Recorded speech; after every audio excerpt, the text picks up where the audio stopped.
xam nañ tamit kan mooy Hannibal premier coordonnateur du collectif pour la justice et contre les violences policières kooku la ñu jàpp ñun ñii bokk FRAPP xam nañ Hannibal il est incapable de tuer une mouche ou un moustique. Par contre am na taxawaay bu mot sëkk ci réew mi fu mu toll ak ci ne jaay doole bi am ci réew mi mënatul wëy la woon wonni na am na taxawaay bu mot sëkk ak dogu bu mot sëkk ci ne dañoo war a ji ci réew mi solidarité jàppalante moo taxoon mu doon def toutes ces collectes là am na taxawaay bu mot sëkk ci les réseaux sociaux ndaxte xam na ne l'information est devenue un enjeu dans ce monde et dans ce pays waa ji moo doon wax naan l'arme la plus redoutable entre les mains de l'oppresseur c'est l'esprit de l'opprimé donc esprit opprimé dafa am benn guerre bu am ci suñuy xel benn pàcc ci guerre bi muy la guerre de l'information moom ak ñeneen ñu bari ñu mel ni moom jàpp ne non guerre de l'information bi duñ ko bàyyil les médias de connivence les médias soumis ak ñoom seen ñuy def seen liggéey loolu moo tax ñu jàpp Hannibal ñu jàpp nag ne loolu du dëgg du yoon mais jàpp Hannibal bi c'est aussi pour faire le vide maanaam stratégie de démantèlement politique bu Macky Sall muy def ay arrestation préventive ngir troisième mandat bi mu bëgg te du dëgg du yoon c'est illégal et illégitime te inchallah du ko am parce qu'on va lui barrer la route stratégie de démantèlement boobu des mouvements citoyens et des partis politiques ngir waajal mais xare troisième mandat bi troisième candidature bi loolu moo téye Hannibal Djim leneen lu ñu mun ci wax ay fen la leneen lu ñu mun ci wax ay waxu kasaw-kasaw la du dëgg stratégie boobu moo tax ñu jàpp Hannibal balaay moom ñu jàpp Nit Dof balaay ñoom ñu jàpp ñoom Fadilou Keita ñoom Amidia ñoom Diop Taïf ñoom Mamadou Seck ak ñoom seen ñoom Nongo ak ñoom seen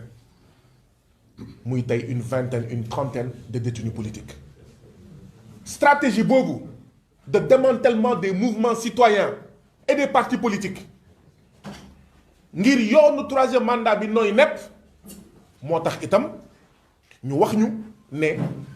ginnaaw Hannibal dañoo bëgg a jàpp membre FRAPP bu tudd Bentaleb Sow ginnaaw Hannibal dañoo bëgg a jàpp membre FRAPP bu tudd Fatima Mbengue ginnaaw Hannibal dañoo bëgg a jàpp membre FRAPP bu ñuy woowee Aliou Gérard Koïta ginnaaw Hannibal ay militants APR menacé nañ Alioune Badara Mboup membre de FRAPP ne dañuy dem taal këram foofu ca Tivaouane ginnaaw Hannibal waaw suba dañoo bëgg a jàpp kii di Abass Fall kii di Aliou Sané kii di Yolande kii di Cheikh Oumar Diagne delloowaat ko ci kaso Assane Diouf topp ci man ma topp ci ñu ñëw tey nag pour wax ne loolu duñ ko fi nangu tey duñ ko fi nangu ëllëg président Macky Sall moo waxoon ne li xewoon mars 2021 dootul amaat ñu bëgg a jël l'opinion publique nationale et internationale à témoin ndaxte lii am nii mooy les rafles et les arrestations préventives yi amoon mars 2021 février 2021 ñu ñëw rek jàpp Abass Fall yóbbu ko dikk pendant une semaine ñu naan déet ñu jàpp Fatima Mbengue pendant 2 semaines ñu koy dang-dangiloo d'accord ci dikk ñu naan déet ñu ne jàpp nañ sama mag sama doomu ndey Assane Diouf mu ngi fii toog ndax lan benn audio boo xam ne dañ ci tudd benn Assane ñaata Assane moo am Sénégal ñu jàpp ko ñu naan déet man may génn di dem jëndi reer ñu jàpp ma comme ça et je suis revenu 1 mois après en même temps que les Abass Fall les Birame Souleye Diop les Assane Diouf ak ñoom seen moo waxoon ne lu xewoon mars 2021 dootul amaat mais en réalité c'est en train d'avoir lieu lii ñuy wax nag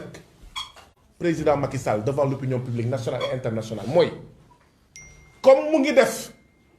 mu ngi commencé def li amoon février ak mars 2021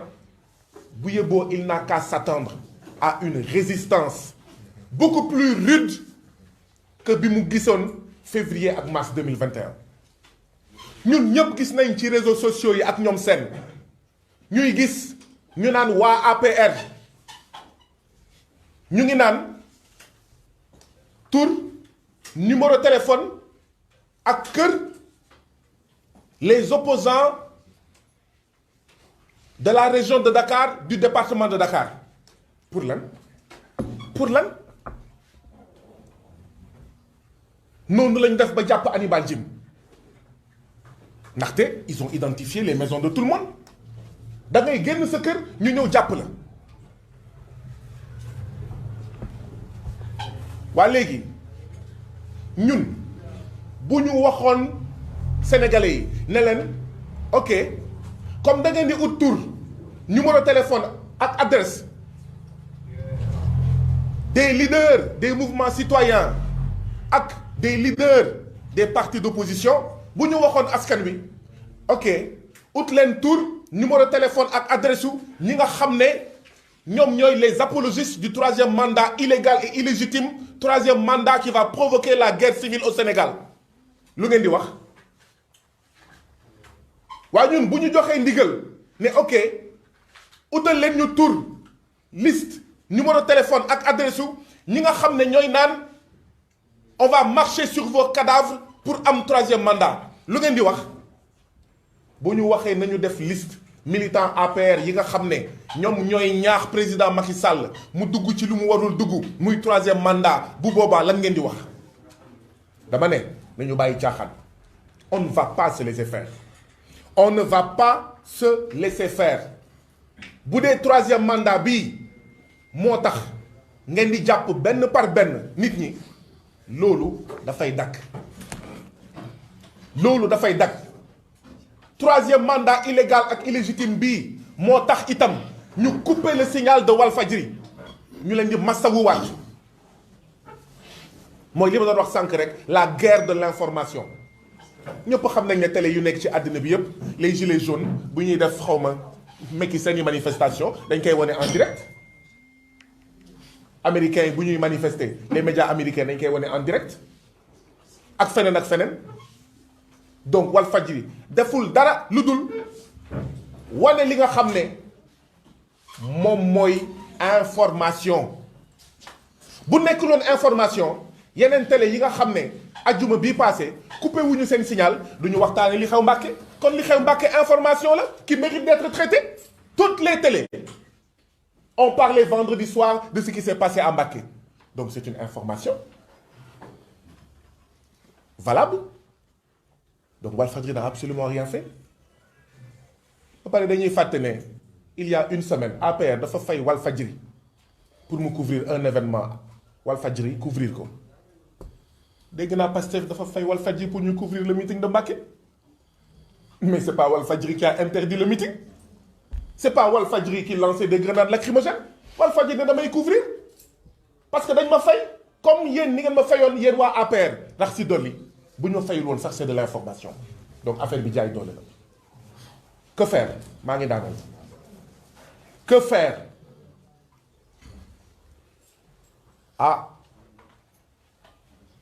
Macky Sall ak gouvernement am dinañ xam ne nag laal nañ laalaake dinañ xam ne nag notre patience a des limites dinañ xam ne nag notre tolérance a des limites ak jàppub Hannibal bii bu topp ci jàppub nit dof bu topp ci jàppub Cheikh Oumar Diagne bu topp ci jàppub Karim Gueye Xrum Xax ñoom Fadilou Keita ak ñoom seen mais quelle réponse ñun waa FRAPP dañoo jàpp ne la réponse ce n'est pas de se battre pour la simple libération de Hannibal Djim c'est de se battre pour la libération de tous les détenus politiques.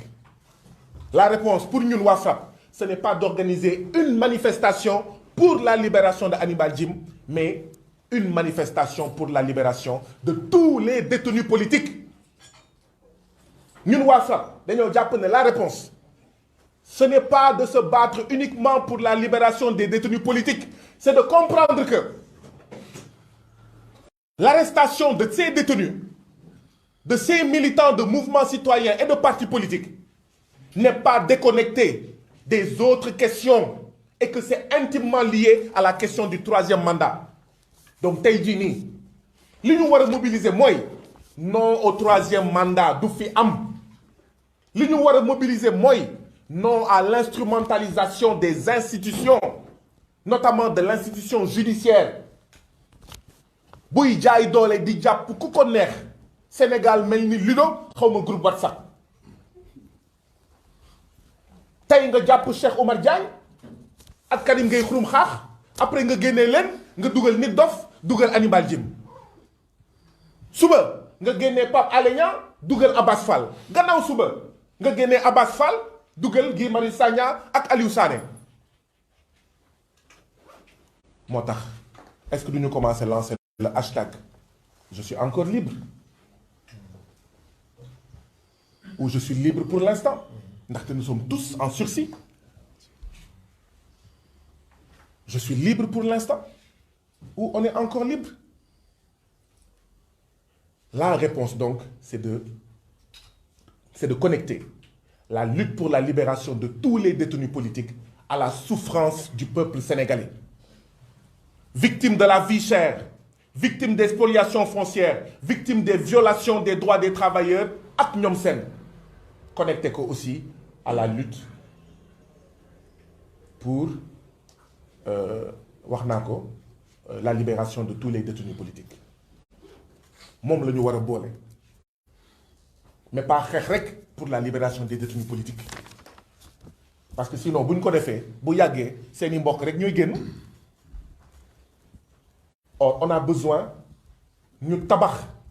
un rapport de force boo xam ne daf ñuy may troisième mandat du fi am, troisième candidature du fi am ndaxte troisième candidature bu amee guerre civile mooy am Sénégal ndaxte nag Sénégal du askan bu ragal. C'est pas parce que dafa jënd ay ngànnaay ba mu neex ko recruter ay nit ba mu neex ko et on est content pour ceux qui ont été recrutés que mu jàpp ne ñun ay ragal lañu. Mercredi àllarba am na marche buy déparé stade Iba Mar Diop di egg ministère de la culture à partir de 15 heures suñu mbokk rappeurs yi déposé nañ les collègues de Nit Dof déposé nañ lettre d'information bi à la préfecture de Dakar. On espère que manifestation boobu kenn du ko tere comme ni ñu teree manifestation Mbàkke bi muy manifestation boo xam ne c'est pour la libération de Nit Dof waaye vous aurez compris que ce sera pour la libération de Hannibal Djim, de Amidia, de Fadilou Keïta, de Ndongo Diop et de tous les autres détenus politiques. Ajjuma bii di ñëw am na un grand rassemblement devant le groupe Walfadjri. ñun ñëpp on va se mobiliser, on doit se mobiliser ndaxte ce sont les mêmes questions pour dem ci manifestation bi nga xam ne mooy am ci kanamu màkkaanu groupe Walfadjri ndaxte jàpp nañ ne avant ajuma le signal du groupe Walfadjri dafa war a dellu si. C'est inacceptable que ñuy asphyxier li nga xam ne moom mooy groupe Walfadjri, asphyxier financièrement les travailleurs te mois de février lañ mu dee. Donc lii laa amoon pour wax pour dalal ñi nga xam ne ñoom ñooy suñu ganub tey yi dalal journalistes yi introduire conférence de presse bi ñi fi nekk di leen jël kàddu ñoom itam pour wax seen position ci sa jàppub Hannibal bi. C'est un prétexte pour nous mobiliser pour tous les